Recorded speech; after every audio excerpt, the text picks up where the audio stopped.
ሰላምና ጤና በያላችሁበት ይድረሳችሁ ውድን የተከበራችሁ ቤተሰቦቻችን እንደምን አላችሁልን? ከሁለተኛው የዩቲዩብ ቻናላችን አዲስ ስፖርት ልዩ የተለያዩ ስፖርታዊ ጉዳዮችን ልናካፍላችሁ እነሆ ዳግም ተገናኘን። ስለምታደምጡን ስለምትከታተሉን ቆይታችሁ ከኛ ጋር ስለሆነ እጅጉን ከልብ አድርገን ነው የምናመሰግነው። በዛሬው ፕሮግራማችን የተለያዩ ስፖርታዊ ጉዳዮችን ወደ እናንተ እናደርሳለን። ከነዚህ መካከል ትልልቆቹን የአውሮፓ ክለቦች የተመለከቱ እጅግ በርከት ያሉ ስፖርታዊ ጉዳዮችን እያነሳሳን ነው ቆይታን የምናደርገው። የአርሰናል፣ የማንቸስተር ዩናይትድ፣ የቼልሲ፣ የሊቨርፑል፣ የባርሴሎናና የሪያል ማድሪድን ጨምሮ ሌሎችም የአውሮፓ ታላላቅ ክለቦችን የተመለከቱ የአውሮፓ ትልልቅ ሚዲያዎች ዛሬ ያወጧቸውን ስፖርታዊ ጉዳዮች እያነሳሳን ቆይታን እናደርጋለን። እስከ ፕሮግራማችን ፍጻሜ ድረስ አብራችሁኝ እንድትቆዩ በአክብሮት ጋብዛለሁ።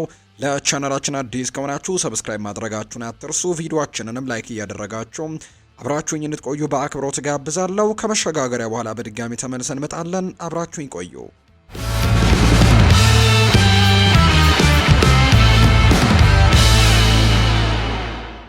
ሪያል ማድሪድ ለሁለት ተጫዋቾች ጥያቄ ለማቅረብ ሲዘጋጅ፣ ቸልሲ ደግሞ ጥንቃቄ ያደርጋል ተብሎ ይታሰባል። ቸልሲ ባለፉት ዓመታት እንደነበረው በሚቀጥለው ክረምትም የዝውውር ገበያ ላይ ትልቅ ተዋናይ ከሚሆኑ ክለቦች አንደኛው ሊሆን እንደሚችል አሁንም ይገመታል። ነገር ግን በዚህ ጊዜ ከሁለት ቁልፍ ተጫዋቾቹ አንዱን ለሪያል ማድሪድ ሊያጣ የሚችልበት እድል እንዳለ እየተገለጸ ነው። ሪያል ማድሪድ የሊቨርፑሉን የመሃል ተከላካይ ኢብራሂማ ኮናቴን እንደሚመለከት ሚስጥር አይደለም። ነገር ግን በ2026 ወደ ሳንቲያጎ ቤርናቢው ሊያመራ የሚችለው እሱ ብቻ ግን እንዳልሆነ ግምቶች እየወጡ ይገኛሉ። ሪያል ማድሪድ በሞይስ ካይሴዶና በኤንዞ ፈርናንዴዝ ላይም ትልቅ ፍላጎት እንዳለው የሚያሳዩ መረጃዎችን ነው እየሰማን የምንገኘው። ጋዜጠኛ ግሬም ቤይሊ ለቲቢአር ፉትቦል እንደተናገረው ከሆነ የሪያል ማድሪድ የስፖርት ክፍል በሞይስ ካይሴዶና በኤንዞ ፈርናንዴዝ ላይ ፍላጎታቸው እየጨመረ መጥቷል። የሪያል ማድሪድም ለሚገባቸው የመሃል ሜዳ አማራጮችም ተገቢውን ትጋት እያደረገ እንደሆነ እየተገለጸ ነው። የሊግ ውስጥ ሊያገኟቸው የሚችሏቸው እምቅ ኢላማዎችም ያለማቋረጥም እየሰሩ ነው። በጁኒ ካላፋት አመራር ስርም የቅጥር ስልታቸውንና ትክክለኛውን እንቅስቃሴም የማድረግ ችሎታቸውን ቀይረዋል። የመሃል ሜዳ ክፍሉን እየተመለከቱት ያለ ነገር ነው። አሁን ላይ በአማራጭ ተጫዋቾቻቸው ብዛት ላይም ስጋት አላቸው። እናም ኤንዞ ፈርናንዴዝ እና ሞይስ ካይሴዶ የሚወዷቸውና በመደበኛነትም የሚከታተሏቸው ሁለት ተጫዋቾች እንደሆኑ ነው መረጃዎቹ የወጡት። ሪያል ማድሪድ ኤንዞ ፈርናንዴዝን እንደሚፈልግ ከዚህ በፊትም የሚታወቅ ነው። በ2023 ወደ ቸልሲ ከመዘዋወሩ በፊትም ሲከታተለው የነበረ ተጫዋች ነው። ሆኖም ግን የላሊጋው ግዙፍ ቡድን ለቶኒ ክሮስ ባለፈው ክረምት ከእግር ኳስ ጡረታ የወጣው ተተኪ አድርጎ ስለሚፈልግም ካይሴዶን ስለሚፈልግም ነገር የበለጠ ተስማሚ ሊሆን እንደሚችል ነው መረጃዎች እየወጡ የሚገኙት። ሪያል ማድሪድ በሚቀጥለው ክረምት የዝውውር መስኮት ጥያቄ ያቀርብ እንደሆነ ግልጽ ባይሆንም ይህንን ቢያደርግ ግን ቸልሲ ሞይስ ካይሴዶን ወይም ኤንዞ ፈርናንዴዝን ለማስቀረት ሊቸገር ይችላል። ሆኖም ግን ሁለቱም ተጫዋቾች ከ100 ሚሊዮን ፓውንድ በላይ በሆነ ዋጋ የተፈረሙ በመሆናቸው ለእያንዳንዳቸው የሚጠይቁት የሽያጭ ዋጋ ግን ከፍተኛ ሊሆን እንደሚችል ነው ግምቶች አሁን ላይ እየወጡ የሚገኙት። ማንቸስተር ሲቲ የመሃል ሜዳውን የወደፊት ሁኔታ አስቀድሞ እየተመለከተ ሲሆን ሪፖርቶች እንደሚያመለክቱት የፕሪሚየር ሊጉ ሻምፒዮኖች የባየር ሚኒኩን ተስፋ የጣለበት ወጣት ተጫዋችን አሌክዛንደር ፓቭሎቪች ላይ ትኩረት አድርገዋል።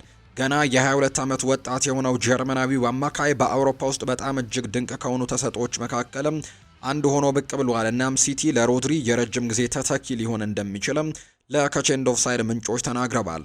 ሮድሪ በመጨረሻዎቹ ዓመታት የፔፕ ጓርዲዮላ ሲስተም ወሳኝ አካል በመሆን የመሃል ሜዳውን አጠናክሮ ቆይቷል። ሆኖም ግን ስፔናዊው ተጫዋች በቀጣይ የውድድር ዓመትም ከኢቲሃድ የመልቀቅ ፍላጎት ሊኖረው እንደሚችል በሚነገርበት በዚህ ወቅት ሲቲ ድንገተኛ እቅዶችን እያዘጋጀ እንደሆነ ነው መረጃዎች እየወጡ የሚገኙት። ፓቭሎቪች ያንን ወሳኝ ሚና ለመረከብም ተስማሚ እጩ ሆኖ ተለይቷል። አማካዩ በዚህ የውድድር ዘመን ለባየር ሚኒክ 6 ጊዜ የተጫወተ ሲሆን 1 ግብም አስቆጥሯል። ሲቲ በጥር ወርም የዝውውር መስኮት ላይ ከ45 እስከ 50 ሚሊዮን ዩሮ ደግሞ የሚገመት ዋጋ ለማቅረብም ሊያስፈርመው እያሰበ መሆኑን የተዘገበው። ይህ ዝውውር በባቫሪያን እንግዲህ በፓቭሎቪች እድገትና በባየር ሚኒክ የመደራደር ፍላጎት ላይ የሚወሰን ቢሆንም ጋርዲዮላ የዚህን ወጣት ጥራትም እጅጉን እንደሚያደንቅ ነው የሚታመነው። የፓቭሎቪች የጨዋታ ፍጥነትን የመቆጣጠር ችሎታው፣ የኳስ ቅብብል እና ደግሞ አካላዊ ብቃቱ ከአውሮፓ እውቅ ደግሞ የመሃል ሜዳ ተጫዋቾች በመካከልም እንዲነጻጸር አድርጎታል። ሆኖም ግን የሲቲ ፉክክር ይገጥመዋል። ዩቬንቱስ በሴሪኤውና በቻምፒየንስ ሊግ መወዳደር የሚችል የመሃል ሜዳን ቡድን እንደገና ለመገንባትም እቅድ አድርጎ የሚመለከተው ተጫዋች ፓቭሎቪች እንደሆነ እየተነገረ ነው። ፓሪስ ሳን ዠርሜንም ቢሆን የቴክኒካል ብቃቱን ከመከላከል ጥንካሬ ጋር የሚያጣምር ተጫዋችን በመጨመር ስብስቡን ለማመጣጠን ፍላጎት ስላላቸው ክትትል የሚያደርጉት ፓቭሎቪች ላይ እንደሆነ እየተነገረ ነው። ከዚህ ቀደም ማንቸስተር ዩናይትድም ወጣቱን አማካይ ለማስፈረም ፍላጎት እንደነበረው ተነግሮ ነበር። የፓቭሎቪች እያደገ የመጣ ዝናው በአውሮፓ በጣም ከሚፈለጉ ወጣት አማካዮች አንዱ እንዲሆንም አድርጎታል። እናም የማንቸስተር ሲቲ ፍላጎት ምን ያክል ከፍተኛ ግምት እንደተሰጠውም የሚያሳይ ነው። ዩቬንቱስ እና ፓሪስ ሰን ዠርሜንም በፉክክር ውስጥ በመሆናቸው የእሱን ፊርማ ለማግኘትም ቀላል ስራ አይሆንም።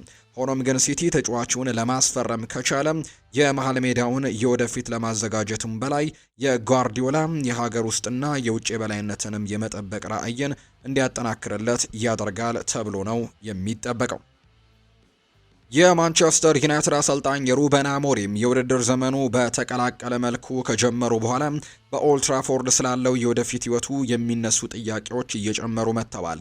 ዩናይትዶች በፕሪሚየር ሊግ የደረጃ ሰንጠረዥ ወደ 14ኛ ደረጃ እየተንሸራተቱና ወጥነትን ለማግኘት እየተቸገረ ባለበት በዚህ ሰዓት ፖርቱጋላዊው አሰልጣኝ ነገሮችን ለማስተካከል ጊዜ ይሰጠዋል የሚለው ግምት እየጨመረ መጥቷል። ዩናይትድ ቅዳሜ ዕለትም በብሬንትፈርድ እንግዲህ አሳማኝ በሆነ መንገድ ተሸንፏል። ማንቸስተር ዩናይትዶች በፕሪሚየር ሊጉ የውድድር ዘመን ሶስተኛ ሽንፈታቸውን 3-1 በሆነ ውጤት ነው ያስተናገዱት። ሩበን አሞሪም ለመገናኛ ብዙሃን በሰጡ አስተያየትም ስለሚሰናበትበት እድል ጭንቀት እንደሌለበት ነው በግልጽ የተናገረው። ስለ ስራው ደህንነት በቀጥታ ሲጠየቅም ሩበን አሞሪም በባህሪው መረጋጋት ምላሽ ሰጥቷል። እኔ አልጨነቅም፣ ምክንያቱም ውሳኔው የኔ አይደለም ሲል ተናግሯል። እንደ ፋብሪዚዮ ሮማኖ ገለጻ ከሆነ እዚህ ያለሁበትን እያንዳንዱን ደቂቃ በቻልኩት መጠን የተሻለውን ለመስራት እሞክራለሁ። ስራዬን በማጣት ግን በፍጹም አልጨነቅም። እኔ እንደዚህ አይነት ሰው በጭራሽ አይደለሁም ሲልም ጭምር ነው አሰልጣኝ ሩበን አሞሪም የተናገረው። የ40 ዓመቱ አሰልጣኝ የድፍረት ቃላትም የእሱን ማንነት፣ የአሰልጣኝ ፍልስፍና ሁለቱንም የሚያንጸባርቁ ናቸው። ሩበን አሞሪም ከዚህ ቀደም ስፖርቲንግ ሊዝበንን አስቸጋሪ ሁኔታዎች ውስጥ አልፎ የፖርቱጋል ሻምፒየን ለማድረግም የግፊት ውስጥም ውጤታማ መሆን የሚችል አሰልጣኝ ተደርጎም ይቆጠራል። ሆኖም ግን በዩናይትድ ነገሮች እየሰሩለት ባለመሆኑ ችግሮቹ እምቢ አሻፈረኝ እያሉ ነው። የተጫዋቾች ደካማ ብቃትም ይሁን ወይም ደግሞ የሱ አስተላለፍና ስልቶች ሩበን አሞሪም በአሁኑ ሰዓት በክለብ ውስጥ ምንም አይነት ማስተካከል አልቻለም። የዩናይትድ አሰልጣኝ ስራውን ከተረከበ 1 ዓመት ሊሞላው ተቃርቧል። ነገር ግን አሁንም በፕሪሚየር ሊጉ በተከታታይ 2 ጨዋታዎችን ማሸነፍ እስካሁን አልቻለም። ማንቸስተር ዩናይትዶች ባለፈው የውድድር ዘመን 15ኛ ሆነው ያጠናቀቁ ቢሆንም በክረምቱ የዝውውር መስኮት በተደረጉ አበረታች ፊርማዎችም ምክንያት ለአውሮፓ ውድድር ቦታ ይገባኛል ለማለትም ይጠበቅባቸው ነበር። በአሁኑ ሰዓት ከዚህ ግብ በጣም የራቁ ናቸው። እናም አሁን ያላቸው ብቃትና አቋም ከግምት ውስጥ በማስገባትም ክለቡ ተተኪውን እየፈለገ እንደሆነ እየተዘገበ ባለበት በዚህ ሰዓት የሩበን አሞሪም ሰዓትም በዩናይትድ እየቆጠረ እንዳለ ነው መረጃዎች እያሳዩ የሚገኙት። የወልቭስ አስቸጋሪ የውድድር ዘመን ጅማሬ ከቶትናም ሆትስፐርስ ጋር ባደረጉት ልብ የሚነካ ዘግይቶ በተቀጠረባቸው ጎልም አቻ ለመውጣት ተገደዋል። ምንም እንኳን ነጥቡን በመጨረሻው በደረጃ ሰንጠረዡ ላይ እንዲገኝ ቢያደርገውም ትልቁ ምስል ግን አሁንም አሳሳቢ ሆኖ ቀጥሏል። የቀድሞው የወልቭስ አሰልጣኝ ጋሪ ኦኔል ከጨዋታው በኋላ በስካይ ስፖርትስ ላይ ሲናገሩ ለቀድሞ ክለባቸው ብቻ ሳይሆን ለዌስትሃም ዩናይትድም ጭምር ማስጠንቀቂያ ሰጥቷል። አዲስ ቡድኖች እያሳዩ ያሉት አቋም በዚህ የውድድር ዘመን ከወራጅ ቀጠናው መትረፍን በጣም ከባድ ሊያደርገው እንደሚችል ነው የተናገረው። ሳንቲያጎ ቡዌኖ ባስቆጠረው ጎልም ወልቭስ በቶትናም ሆትስፐርስ ላይ 1-0 መሪ ሆኖ የመጀመሪያ ድሉን አስመዝግቧል ብለውም አስበው ነበር። ሆኖም ግን በተጨመረው የማቆያ ጊዜም ዣኦ ፓሊኒሃ ጎል አስቆጥሮ ድል እንዳያገኙ አድርጓቸዋል። ይህም ደግሞ የቪክቶር ፔሬራን ቡድን ከ6 ጨዋታዎች በ1 ነጥብ ብቻ በደረጃ ሰንጠረዡ ግርጌ ላይ አስቀምጦታል። በሌላ በኩል ዌስትሃም ዩናይትድ ከመጀመሪያዎቹ 5 ጨዋታዎች 3 ነጥቦችንና 4 ሽንፈቶችን ብቻ በመያዝም በጥቂቱ የተሻለ ደረጃ ላይ ይገኛል። ጋሪ ኦኔል ብዙዎች ወደ ታች ይወርዳሉ ብለው የገመቷቸው እንደ ሰንደርላንድ፣ ሊድስ ዩናይትድ እና በርንሊ ያሉ ቡድኖች ጥሩ የውድድር ዘመን መጀመራቸውን ይጠቁማሉ። ጋሪ ኦኔል ሲናገርም በስካይ ስፖርትስ ላይ ሲያብራራ ለወልቭስና ለዌስትሃም ዩናይትድ በመሰሉ ቡድኖች አሳሳቢው ነገር በአሁኑ ወቅት አዲሶቹ ቡድኖች ምን ያክል በጥሩ ሁኔታ መስራት መቻላቸው ነው ሲል ጭምር ይናገራል። በዚህ የውድድር ዘመን ከወራጅ ቀጠና የመትረፊያ ነጥቡ ካለፉት ዓመታት የበለጠ ከፍ ያለ እንደሚሆን ያምናል። ለክለቦቹም ከውድድር ላለመውረድም የሚያስፈልገው የነጥብ መጠን እንደ ባለፈው ዓመት ዝቅተኛ ላይሆን እንደሚችል አስጠንቅቋል። በእርግጥም ሰንደርላንድ እና ሊድስ በክረምት የዝውውር መስኮት ላይ ከፍተኛ ገንዘቦችን አውጥተዋል። ይህም ደግሞ በውድድር ዘመኑ መጀመሪያ ላይ ወደ ጥሩ አቋምም ገብተዋል። ወልቭስ ገንዘብ ቢያወጣም በርካታ የተረጋገጡ የፕሪሚየር ሊግ ተጫዋቾቹን እንዲለቁ መፍቀዱ አሁንም ሚዛንና ወጥነት የሚያስፈልገው ክለብ እንዲፈጥር አድርጓል። ዌስትሃም በግራሃም ፖተር ስር ሲቸገር የነበረ ቢሆንም የኑኖ ኤስፕሬንቶ ሳንቶ ሹመት ግን ነገሮችን እንደሚቀይርላቸው ተስፋ ተደርጓል። ሁለቱም ክለቦች ወደ ወራጅ ትግል ውስጥም ጠልቀው እንዳይገቡ ከተፈለገም የተሻሻለ አቋማቸውን ወደ ውጤት መቀየር ይኖርባቸዋል። ለወልቭስ ከቶትንሃም ሆትስፐርስ ጋር የተገኘው አቻ ውጤትም የመትረፊያ ነጥብ መሆን አለበት። ለዌስትሃም ዩናይትድ ደግሞ የማንቂያ ደውልም ቀደም ሲልም ደግሞ እየጮኸበት እንደሚገኝ ጭምር ነው እየተገለጸ የሚገኘው። ፔፕ ጓርዲዮላ በሳምንቱ መጨረሻ ከበርንሌ ጋር ከተደረገው ድል በኋላ ስለተፈጠረው የጉዳት ስጋቶች አረጋግጧል። ፔፕ ጓርዲዮላ በሳምንቱ መጨረሻ ቡድናቸው በርንሌን ካሸነፈ በኋላ በመሃል ሜዳ ተጫዋቹ ሮድሪ ላይ ስለደረሰው ጉዳትም አዲስ መረጃን እያጋሩ ይገኛሉ። ሲቲ በኢቲሃድ ስቴዲየም በርንሌን 5-1 በሆነ ውጤት በቀላሉ ማሸነፍ ቢችልም ስፔናዊው አማካይ ሮድሪ በጉልበት ጉዳት ምክንያት ጨዋታው አምልጦታል። ኒኮ ጎንዛሌዝ ለሰማያዎቹ በመሃል ሜዳ ላይ ተሰልፎ ቡድኑ በስኮት ፓርከር በርንሌ ላይ የሮድሪ ድንቅ ብቃት እንዳይናፍቀው አድርጓል። ሮድሪ ባለፈው የውድድር ዘመን የጉልበት ጉዳት ደርሶበት የነበረ ሲሆን አሁንም በዚሁ ጉልበቱ ላይ ሌላ ጉዳት ደርሶበታል የሚል ስጋት ነው ያለው። ጋርዲዮላ ኮከብ አማካዩ ሮድሪን በመገጣጠሚያው ላይ ባለው ህመም ምክንያትም መጫወት እንዳልቻለ ገልጿል። ይህም ደግሞ ወሳኝ የሆኑ ተከታታይ ጨዋታዎች በቀረቡበት ወቅትም ስጋትን ፈጥሯል። ከጨዋታው በኋላ ለጋዜጠኞች በሰጡት አስተያየትም ጓርዲዮላ ሁኔታውን በግልጽ አስረድቷል። በስልጠና ላይ ያለ ሮድሪ መጫወት አልችልም፣ በጉልበተ ላይ ብዙ ህመም አለብኝ፣ መጫወት አልችልም አለኝ ሲል የሲቲው አሰልጣኝ እንደ ፋብሪዚዮ ሮማኖ ገለጻ ይናገራል። ለሲቲ ደጋፊዎች አሳሳቢ ነው መረጃው፣ ምክንያቱም ሮድሪ በጋርዲዮላ ሲስተም ውስጥም ያለው ሚና ከፍተኛ ነው። ተጫዋቹ ከአትሌቲኮ ማድሪድ ክለቡን ከተቀላቀለ በኋላ የመሃል ሜዳውን በበላይነት በመምራትም በፕሪሚየር ሊጉ በጣም ወጥነት ካላቸው ተጫዋቾች አንዱ ሆኖ ራሱን አሳይቷል። የሲቲ የሕክምና ባለሙያዎች በተለይም ደግሞ የጨዋታ መርሃ ግብሩ ምንም እረፍት በማይሰጥበት ወቅትም ሮድሪን በቅርበት ይከታተላሉ ተብሎ ይጠበቃል። የቻምፒየንስ ሊግ የምድብ ጨዋታዎች፣ የሀገር ውስጥ ዋንጫ ውድድሮችና ቁልፍ የፕሪሚየር ሊግ ጨዋታዎችም እየመጡ በመሆኑ ሮድሪ ለተወሰነ ጊዜ ማጣትም በብዙ ግንባሮች ላይ የሲቲን ምኞቶችም ሊጎዳው ይችላል ተብሎ ነው የሚታሰበው። ከቼንድ ኦፍ ሳይድ እንዳስታወቀው ከሆነ የፕሪሚየር ሊግ ግዙፉ ክለብም ስፔናዊውን አማካይ ለረጅም ጊዜ የሚተካበት አማራጮችን በገበያው ላይ እየፈለገ እንደሚገኝ ነው መረጃዎች እየወጡ የሚገኙት። ኒውካስል ዩናይትድ የውድድር ዘመኑን ጥሩ አድርጎ አልጀመረም። ይህም ደግሞ በአርሰናል ላይ በደረሰበት የ2-1 አስጨናቂ ሽንፈትም ቀጥሏል። የአሌክዛንደር ኢሳክ በክረምት ሁኔታ ኤዲ ሃው ሊቋቋመው የሚገባው ብዙ ነገርን አስከትሏል። ምንም እንኳን በተተኪው ተጫዋች ላይ አንዳንድ አውንታዊ ምልክቶች ቢታዩም ኒክ ቮልትማዴ በሴንት ጄምስስ ፓርክም በአርሰናል ላይ የኒውካስልን ብቸኛ ጎልም አስቆጥሯል። ይህም በክረምት ከሽቱትጋርት የፈረመው አጥቂም በሁለት የቤት ውስጥ እንግዲህ ወይም የሜዳ ላይ ጨዋታዎች የሴንት ጄምስስ ፓርክ መርሃ ግብሮች በፕሪሚየር ሊግ ጨዋታዎች ላይ ያስቆጠረ ሁለተኛ ጎል ሆኖለታል። በሰሜን ምስራቅ የሚገኙ ደጋፊዎችም አዲሱ 27 ቁጥራቸው ተጫዋችን የተቀበሉት ቢሆንም የስሜት ግን በትውልድ ሀገሩ ጀርመን ባሉት ዘንድ ግን አልተጋራም ማለት ይቻላል። ኒውካስል ቮልትማድን ለማስፈረም ሽቱትጋርት እንደጠየቀው የተዘገበው 90 ሚሊዮን ዩሮ በመስማማቱ ከዚህ ቀደም ተችቶት ነበር። እናም ደግሞ እንደ ስፖርት ቢልድ ወይም ደግሞ ስፖርት ዊትነስ ዘገባ ከሆነ አሁን የቀደመው የባየር ሚኒክ ሊቀመንበር ካርል ሄንዝ ሩሚኒንጌ ምኞቶች ተብለውም ሰይሟቸዋል። እውነቱን ለመናገር ስለ ኒክ ቮልትማዴ እና ደግሞ ከዚያም የሽቱትጋርት ጥያቄ ሲነሳ እኔ ኡሊ ሆኔሽና እንዲሁ ኸርበርት ሃይነር እንዲሁ ደግሞ ጃን ድሬሰን እና ማክስ ኤርበል ጓዶቻችን ቀስ በቀስ ለመቀባበል ወደማንፈልገው ደረጃ እየደረስን ነው ሲልም ይናገራል። አንድ ሰውን ለማስደሰት ሲባል እያንዳንዱ ፍላጎት ማሟላት የለብንም። በተለይም ደግሞ ስቱትጋርት ያሉትን የፋይናንስ ሰዎች ለማስደሰት ስንል ይህንን ያክል ገንዘብ መክፈል የለብንም። እኔ ልገባቸው የምችለው ያን ያክል ገንዘብ የከፈሉትን ነው። እዚህ እንግዲህ ደግሞ ጥሩ ነገሮችን አሳያለሁ። ሩሚኒንጌ ከባየር ሚኒክ ጋር ግንኙነት ካላቸው ሰዎች መካከል የክረምቱን የዝውውር መስኮት በተመለከተ ኒውካስልን ወይም ደግሞ ኒክ ቮልትማዴን ለመተቸት የወጡ የቅርብ ጊዜ ሰው እንደሆኑ ይታወቃል። ተጫዋቹ ከዚህ ቀደም በቡንደስሊጋው ሻምፒዮንን ለመቀላቀል በባየር ሚኒክ ለመቀላቀል የታሰበ ቢሆንም በመጨረሻ ግን ወደ ሴንት ጄምስስ ፓርክ መምጣቱ ምናልባት የተቀናቃኝነት ነገሩ ወይም ደግሞ እነሱን ጥሎ ወደዚህ በመምጣቱ ምክንያት የተፈጠረ ነገር ሊሆን እንደሚችል ነው ተጫዋቹ ኒክ ቮልትማዴ እየገመተ የሚገኘው። ሊቨርፑል አይኑን ወደሚቀጥለው ክረምት የዝውውር መስኮት ስራ ያደረገ ሲሆን በቅርብ ቀናት ደግሞ በተለየ አንድ ጉዳይ ላይ ትኩረት አድርጓል። ይህም ኢብራሂማ ኮናቴ ነው። ውሉ በሚቀጥለው ሰኔ ወር ሊያልቅ የታቀደው ኮናቴ እስካሁን ድረስ በአዲስ ውል ላይ አልተስማማም። ይህም በርካታ ክለቦች በተለይ ሪያል ማድሪድ ለሁኔታው ትኩረት እንዲሰጡም አድርጓቸዋል። ሊቨርፑል እሱን ማስቀጠል ይፈልጋል፣ ምንም እንኳን ትዕግስቱ እየተሟጠጠ የመጣ ቢመስልም። እንደ ሚኪ ብራውን በፉትቦል ኢንሳይደር ዘገባ ላይ እንዳሰፈረው ከሆነ ሊቨርፑል በሚቀጥለው ክረምት ኢብራሂማ ኮናቴ ሊሄድ እንደሚችል ቀስ በቀስ እየተቀበለ ነው። ምክንያቱም በሜዳ ላይ ያለው አቋም ብስጭት መፍጠሩን ቀጥሏል።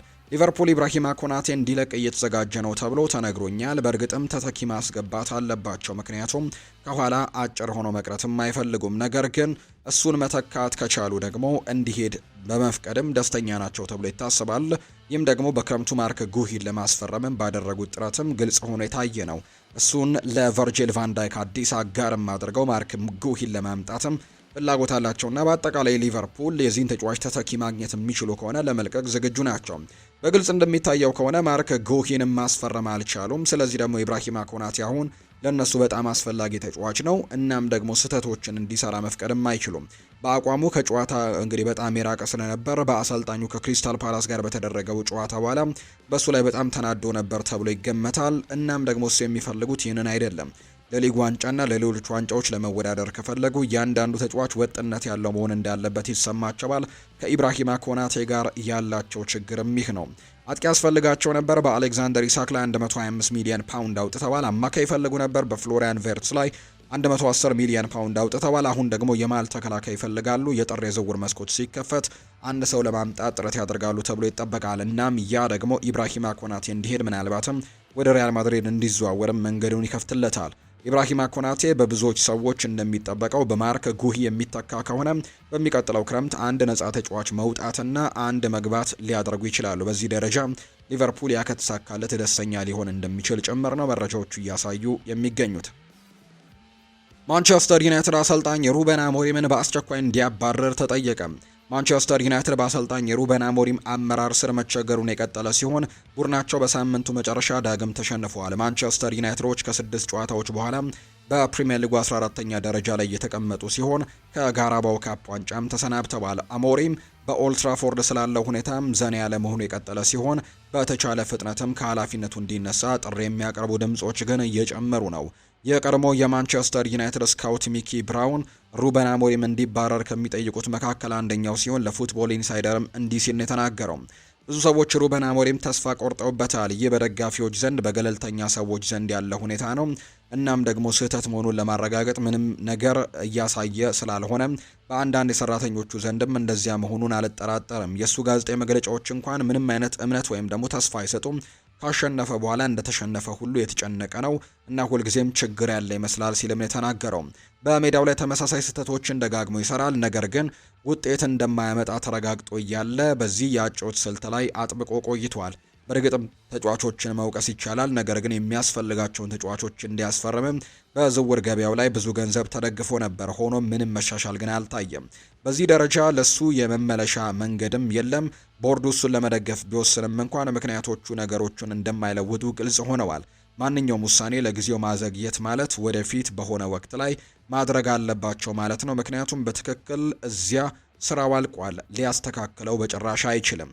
ደጋፊዎች እንደገና ለማግኘትም ብቸኛው መንገድ በጨዋታዎችን ማሸነፍ መጀመር ነው ትላላችሁ። ነገር ግን ያንን ሊያደርጉ እንደሆነ በሜዳው ላይ ምንም አይነት ማረጋገጫና ፍንጭም እያሳዩን አይደለም። በሩበን አሞሪም ላይ ያለው ሁኔታ እንዴት እንደሚሆን ለማየት እንግዲህ ወደፊት የምንመለከተው ይሆናል። ነገር ግን ቢያንስ ለአሁኑ የማንቸስተር ዩናይትድ አሰልጣኝ ሆኖ እንደሚቀጥል ግን እንጠብቀዋለን ሲልም ጭምር ነው የተናገረው ሚኪ ብራውን። ማንቸስተር ዩናይትድ በሩበን አሞሪም ስር እያሳየ ያለው መዳከም ተተኪ ሊሆኑ ስለሚችሉ እጩዎችም ግምት እንዲጨምር አድርጓል። ከሚጠቀሱት ስሞች መካከል የቀድሞው የእንግሊዝ ብሔራዊ ቡድን አሰልጣኝ ጋሬት ሳውዝጌት በተደጋጋሚ የሚጠቀስ ሲሆን አንዳንድ ዘገባዎች ከሰር ጂም ራትክሊፍ ጋር ቀጥተኛ ግንኙነት እንደነበረው እንኳን ይጠቁማሉ። ሆኖም ግን የዝውውር ጉዳዮች የውስጥ አዋቂዎች የሆነው ፋብሪዚዮ ሮማኖ በሁኔታው ላይ ግልጸኝነት ለመስጠትም ሲል ሌላ ትልቅ ስምም ወደ ውይይቱ አስገብቷል። ፋብሪዚዮ ሮማኖ በዩቲዩብ ቻናሉ ላይ ሲናገር እንዲህ ነው ያለው። በማንቸስተር ዩናይትድና በጋሬት ሳውዝጌት መካከል እስካሁን ምንም ንቁ ውይይቶች የሉም። በኢኒዮሶች ውስጥ ካሉ ሰዎች ጋርም ባለው በጣም ጥሩ የሚባል ግንኙነት ምክንያት እነዚህ ታሪኮች ሊሰሙ ይችላሉ። ስለ ንግግሮች ግን አላውቅም። ነገር ግን እንደተነገረኝ ከሆነ ማንቸስተር ዩናይትድ አሰልጣኙን ለመቀየር ከወሰነ ሳውዝጌት ከእጮቹ አንዱ ሊሆን ይችላል ሲል ነው ግምቱን ያስቀመጠው። ፋብሪዚዮ ሮማኖ አክሎም ሳውዝጌት በዩናይትድ የባለቤትነት መዋቅር ውስጥም አድናቂዎች እንዳሉት ቢሆንም ምንም ነገር ግን የተረጋገጠ ነገር የለም ብሏል። ይልቁንም ፋብሪዚዮ ሮማኖ ሻቪ ሄርናንዴዝ በዩናይትድ ትኩረት ውስጥም ያለ ሌላ ስም መሆኑን ጠቁመዋል። የቀድሞ የባርሴሎና አሰልጣኝ ላሊጋን ያሸነፈ ቢሆንም ከመባረሩ በፊት በአውሮፓ ውድድሮች አሳዛኝ ውጤቶችን ያስመዘገበ ሲሆን የፕሪሚየር ሊጉን በቅርብ እየተከታተለ እንደሆነም ተነግሯል። ሆኖም ግን ሻቪ በሳዑዲ ፕሮ ሊግ ክለብ አልኢቲያድም ፍላጎቱን እየሳበ ነው። ይህም ደግሞ በዩናይትድ የሩበን አሞሪም ጊዜም አልቋል ብሎ ከመወሰን በፍጥነትም መንቀሳቀስ ሊኖርበት እንደሚችል የሚያሳይ ነው። የፋብሪዚዮ ሮማኖ መረጃ የሳውዝጌት ወዲያውኑ የመሾም ግምትን የሚያቀዘቅስ ሲሆን ሻቪን እንደ ሌላኛው ተፎካካሪ አድርጎም የሚያሳይ ነው።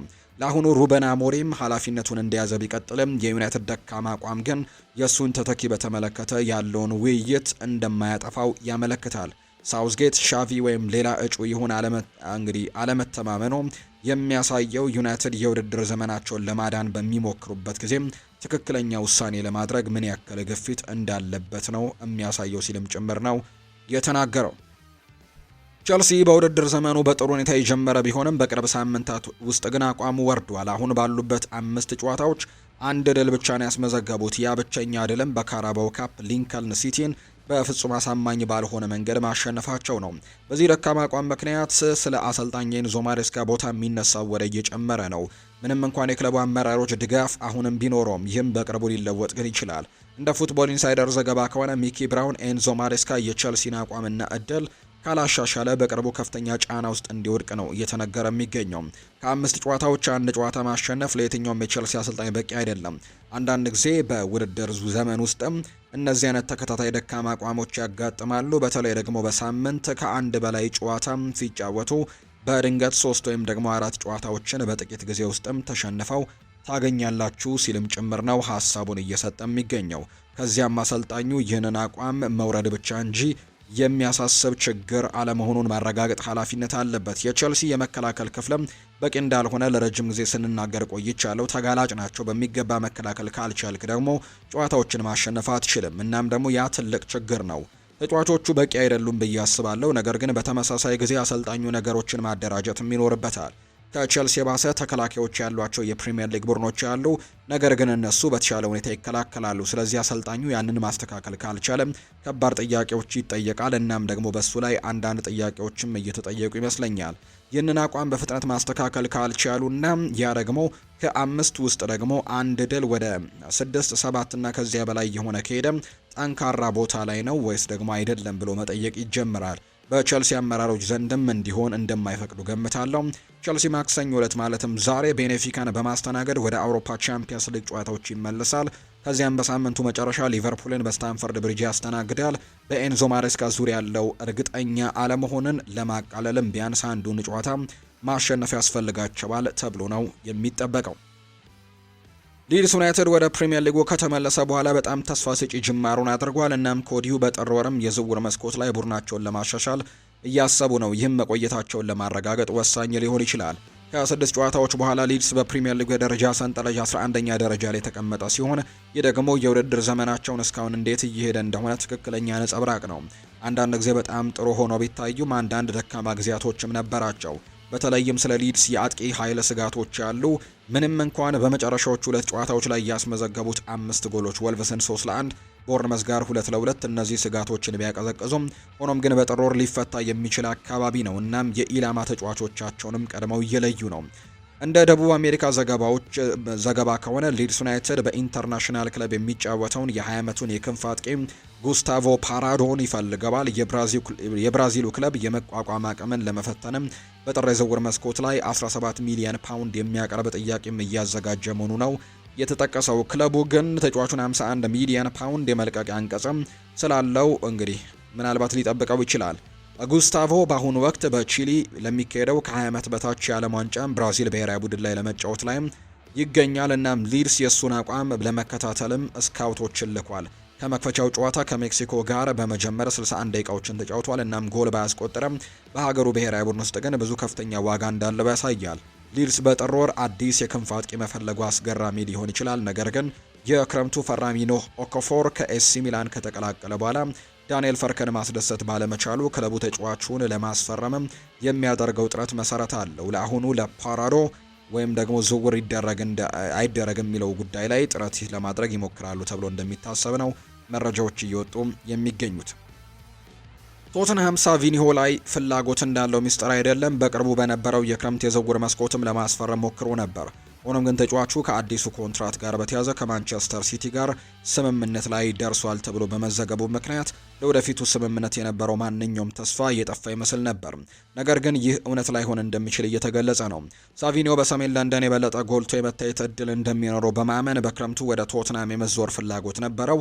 እናም በጥር የዝውውር መስኮት እንደገና ከመከፈቱ በፊትም አሁንም ያ ስሜት ሊሰማው ይችላል። የኮንትራት ስምምነት ቢኖርም ቶትናም የሳቪኒዮን ዝውውር ላይ ተስፋ አለው። እንደ ፉትቦል ኢንሳይደር ዘገባ ከሆነ ደግሞ አሁን ላይ እንግዲህ ፒተር ውርክ ሳቪኒሆ በ2026 ቶትናምን የመቀላቀል እድሎች እንዳሉት ነው የገለጸው። ብዙ ነገሮች በተጫዋቹ ምን ማድረግ እንደሚፈልግ ላይ እየተመሰረተ ነው። ከአሁኑ እስከ ጥር ወር ድረስም በመደበኛነት የማይጫወት ከሆነ ምናልባትም ያለ ቶትናም በሳቪኒሆ ላይ ያላቸው ፍላጎትን እንደገና እንዳያቀጣጥሉ በር ሊከፍትላቸው ይችላል። ከብራዚል ጋር የዓለም ዋንጫ ዓመት ሊሆን ስለሚችል መጫወት እንዳለበት እያሰበ ይሆናል። ሲቲ እሱን ማጣት አይፈልግም። ሲቲ ሁሉንም ሽልማቶች ለመወዳደር ወይም ሁሉንም ዋንጫዎች ለማሸነፍ ለመወዳደር ከአሁኑ እስከ ጊዜው ድረስ ደግሞ ሳቪኒሆ እንደሚያስፈልገው ቢያንስ እስከ ውድድር ዘመኑ መጨረሻ ድረስ ሊያስቀሩት እንደሚፈልጉ እርግጠኛ ናቸው።